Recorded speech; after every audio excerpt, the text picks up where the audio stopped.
Bonjour à tous, donc aujourd'hui on va parler de la question du logement à Lisbonne, donc à tout de suite. La question du logement est une question cruciale quand on part vivre à l'étranger. C'est généralement source de stress pour beaucoup de personnes. Donc je vais essayer de vous donner quelques indications à ce sujet, toujours basées sur mes expériences au Portugal. Il faut savoir que la recherche du logement dépend beaucoup de ce que vous recherchez. Donc en ce qui me concerne, étant en séjour Erasmus, je recherchais plus une colocation avec d'autres étudiants. Donc je vais également vous mettre, pour ceux que ça intéresse, une liste d'agences, entre guillemets, pour vous aider dans votre recherche. Donc il devrait s'afficher ici. Voilà, il y a plusieurs agences différentes, donc je vous laisserai le soin de regarder par vous-même ce qui pourrait vous intéresser.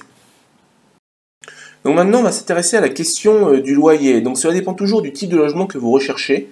Donc les prix s'étalent de 300 à 700, 800 euros par mois en fonction de la qualité du logement et du lieu dans lequel vous souhaitez résider, dans Lisbonne. Donc si je dois donner une fourchette moyenne, je dirais qu'entre 400 et 500 euros par mois, on arrive à trouver de bons logements et de bonnes chambres étudiantes. Donc si vous devez choisir un logement, donc faites bien attention quand vous prenez un logement de bien vérifier qu'il y a une fenêtre qui débouche vers l'extérieur. Je peux vous assurer que vivre dans une chambre où on passe le plus clair de son temps, éclairé seulement par la lumière artificielle, donc c'est pas le top, donc je vous conseille vraiment cela. Une autre chose à vérifier, c'est à quel niveau de l'immeuble se situe l'appartement.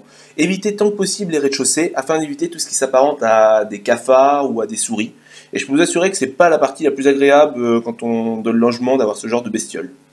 Une autre chose qu'il faut être conscient, c'est qu'au Portugal, on vous demandera des fois de payer un supplément sur votre loyer de 10 à 20 euros afin de payer les femmes de ménage qui passent généralement de 1 à 2 fois par semaine. Donc c'est quelque chose de courant au Portugal, donc il faut être conscient de cela et l'accepter comme tel.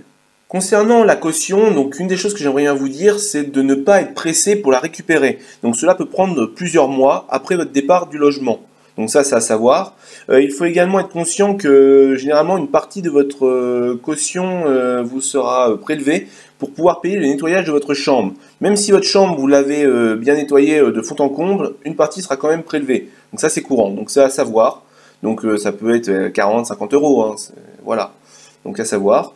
Une dernière chose que je terminerai par cela, c'est que dans pas mal de logements, il n'y a ni radiateur donc pour l'hiver et ni ventilateur pour l'été. Donc de mon point de vue, donc c'est un inconvénient parce qu'en hiver il fait très froid et en été des fois il fait très chaud.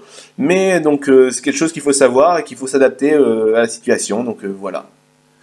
J'espère que cette vidéo sur le logement à Lisbonne vous a plu. Donc si vous souhaitez continuer de me regarder, donc abonnez-vous. Donc et sur ce, je vous dis à la prochaine.